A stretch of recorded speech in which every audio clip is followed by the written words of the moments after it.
I'm not a fan of mga gamot. I'm not a fan of tablet, capsule, or ano man yan.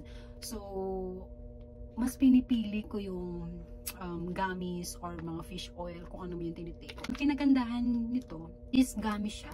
Tingnan nyo yan. And hindi siya madikit-dikit sa loob ng lagayan niya. Kasi each items or each piece niya ay naka-plastic siya. So, ang ganda niya at ang sarap nito. Texture sa loob na masarap kainin.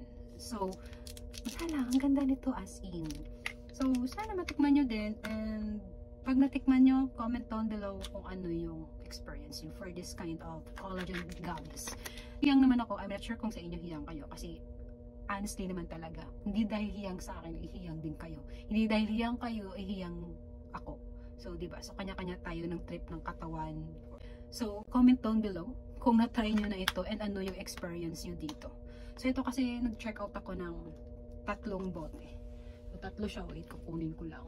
So, ito siya. Naka-3 bote ako na-check out. Kasi, ang ganda ng reviews niya.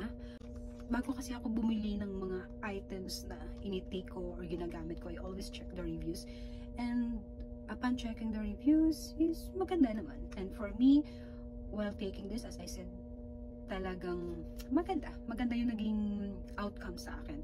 Mas naging maganda yung tulog ko.